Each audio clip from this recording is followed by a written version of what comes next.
আলহামদুলিল্লাহ আলহামদুলিল্লাহি নাহমাদু নসল্লি তাআলা রাসূলিহিল কারীম আম্মা বাদ। আসসালামু আলাইকুম ওয়া রাহমাতুল্লাহ। আশা করি আপনারা সকলে ভালো আছেন।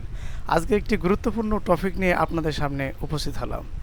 আজকের এই টপিকের নাম হলো যে তৌবা করা। তৌবা করা অত্যাধিক একটা গুরুত্বপূর্ণ বিষয়।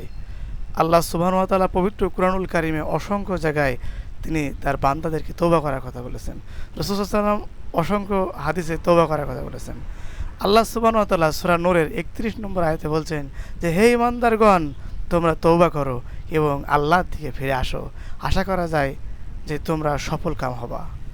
এছাড়াও আল্লাহ সুবহানাহু ওয়া তাআলা সূরা বাকারার ১৬০ নম্বর আয়াতে বলছে যে যারা তৌবা করে এবং নিজেদেরকে সংশোধন করে এবং তারা গোপনে যা করে এবং প্রকাশ্যে যা করে আমি তাদেরকে মাফ করে দেব এবং প্রকৃতপক্ষে আমি তৌবা গ্রহণকারী এবং দয়ালু। অর্থাৎ আল্লাহ সুবহানাহু ওয়া তাআলা বলছেন কেউ যদি আল্লাহর দিকে ফিরে আসে এবং তৌবা করে সে নিজেকে সংশোধন করে নেয়।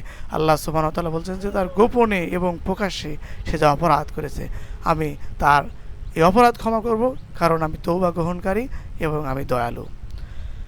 আল্লাহ রাসূল সাল্লাল্লাহু আলাইহি সাল্লাম বলছেন, হযরত আনাস ইবনে আবি মালিক রাদিয়াল্লাহু তাআলা আনহু হতে বর্ণিত, তিনি বলেন রাসূল সাল্লাল্লাহু আলাইহি ওয়াসাল্লাম বলেছেন যে বান্দা যখন গুনাহ করে এবং সে গুনাহ করার পরে আল্লাহ সুবহানাহু ওয়া তাআলার দরবারে যখন সে ক্ষমা ভিক্ষা করে, ক্ষমা প্রার্থনা করে, আল্লাহ সুবহানাহু ওয়া তাআলা তার প্রতি অত্যাধিক খুশি হয়।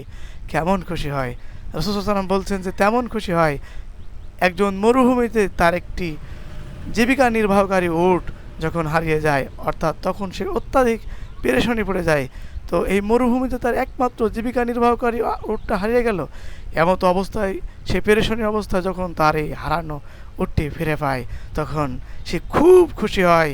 তেমনিভাবে রাসূল সাল্লাল্লাহু আলাইহি ওয়াসাল্লাম বলছেন যে কেউ যদি ভুল করার পরে আল্লাহ সুবহানাহু ওয়া তাআলার দরবারে ফিরে আসে, আল্লাহ সুবহানাহু ওয়া তাআলার কাছে ক্ষমা প্রার্থনা করে, আল্লাহ সুবহানাহু ওয়া তাআলা তার উপরে তার চাইতেও অনেক বেশি খুশি হয়।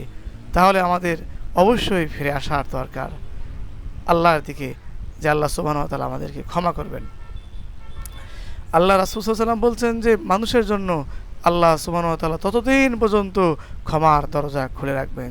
আল্লাহ সুবহানাহু ওয়া তাআলা বলছেন যতদিন না সূর্য পশ্চিমে উদিত হয় ততদিন পর্যন্ত বান্দা যে দিনে গুনাহগুলো করে সেগুলো আল্লাহ সুবহানাহু ওয়া তাআলা রাতে ক্ষমা করেন, আর রাতে যে ভুলগুলো করেন দিনে তিনি ক্ষমা করেন। তাহলে সম্মানিত সম্মানিত শ্রোতাবিন্দু, অবশ্যই আমাদের আল্লাহ সুবহানাহু ওয়া তাআলার কাছে ফিরে আসা দরকার, তারই ইবাদত করার দরকার, তারই গোলামি করার দরকার, তারই দাসত্ব করার দরকার। আল্লাহ সুবহানাহু ওয়া তাআলা যেন আমাদের সকলকে কবুল করেন। সকলে বলে আল্লাহুম্মা আমিন। আল্লাহ আমরা প্রত্যেকেই ভুল ত্রুটি করি, আল্লাহ আমরা কেউ ভুলের ঊর্ধ্বে না, আমরা ভুল করতে ভালোবাসি, আপনি আমাদের সকলকে ক্ষমা করতে ভালোবাসেন। আল্লাহ আপনি আমাদের সকলকে ক্ষমা করুন। আল্লাহুম্মা আমিন। আল্লাহ আমরা বাকি জীবনের যে কয়দিন বেঁচে থাকি আল্লাহ আমরা যেন তোমার সন্তুষ্টি অর্জন করে দুনিয়া থেকে বিদায় নিতে পারি এবং ঈমান নিয়ে যেন আমরা দুনিয়া থেকে যেতে পারি। আল্লাহ তুমি আমাদের সকলকে সেই তৌফিক দান করো।